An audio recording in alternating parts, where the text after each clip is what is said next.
Okay, moving on to the next series I wanted to break down, and that is the Milwaukee Bucks, who the other night took a Game 2 loss to the Miami Heat, and with that loss, they are now down 2 games to nothing in the Eastern Conference semifinals. And there are a lot of things I want to talk about with this game, including everything from Giannis' perspective, everything with the refs, and I guess that's where we'll start. Look, I think you could say that both calls at the end of the game were atrocious. If you missed it, first of all, the Miami Heat won the game by a final score of 116 to 114. They, kind of similar to the Boston-Toronto series, to me at least, have looked like the better team throughout this series, and really in this game were leading the whole way until Chris Middleton got fouled with Milwaukee down 3 with, I believe it was, 15 seconds left. He ends up making all 3 free throws. The Bucks tie the game. And then Jimmy Butler, who really didn't play well all game, gets fouled, hits a couple free throws. He only ends with 13 points on 3 of 8 from the field. The Miami Heat end up winning the game and take, once again, a 2-game-to-nothing lead over the Milwaukee Bucks. And there are a lot of things I want to say about the Miami Heat in this game, and basically just the overall trajectory of the series. And I guess that's the first thing I'm going to start off with is props to the Miami Heat. The fact that they won this game with their best player, Jimmy Butler, only having 13 points says a lot about the states of where both teams are. And I'll explain to you what exactly I mean by that. The Milwaukee Bucks going into this series were no doubtably the favorite to win the series. I totally understand that. They were the number 1 seed in the East. They were 56-17. Miami was 44-29. But in Game 1, Milwaukee lost to Miami.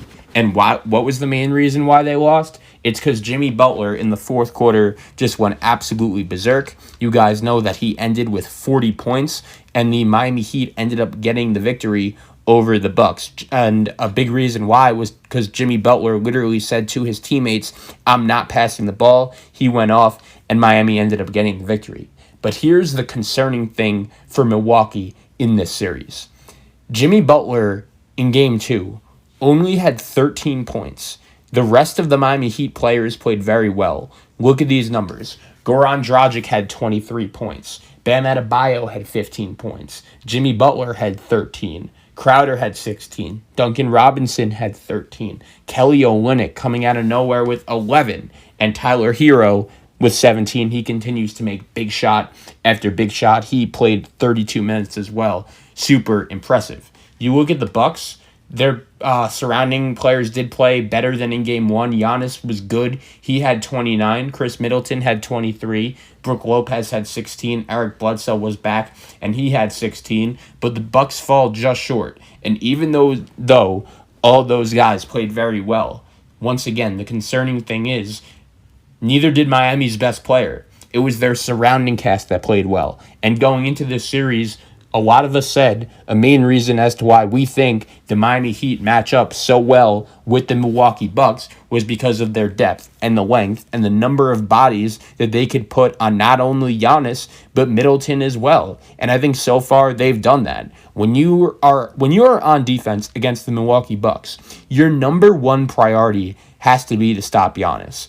And I think Miami has done a good job of not only doing that, but really shutting down Milwaukee's surrounding pieces. You're going to let Brook Lopez drop his 16 and Chris Middleton get hot, I guess, and still Miami's surrounding cast made enough shots to get the Heat the victory, and they're going to have control going into Game 3 of this series tonight with a 2-0 series lead. The other main storyline coming out of this game that a lot of people were talking about was Richard Jefferson, the same analyst that tweeted at Giannis and the same analyst that I praised for his tweet to Giannis the other day after Game 1 when Giannis bugged out on that reporter when he asked, "Why didn't you want to guard Jimmy Butler down the stretch of Game 1?" And he got all defensive. And Richard Jefferson responded to Giannis in a tweet saying, "The better question is, why are you acting like that? You're the defending defensive player in the year. You're the reigning defensive player of the year on the number 1 seed in the Eastern Conference. You should want to shut down a guy in Jimmy Butler who's just dropping buckets all over your team."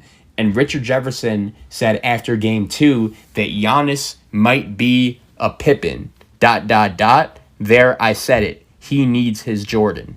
And this is a very interesting tweet, and I think there are many different ways you could look at this from. Number one, if you want to say Giannis isn't a Jordan now, that's fine.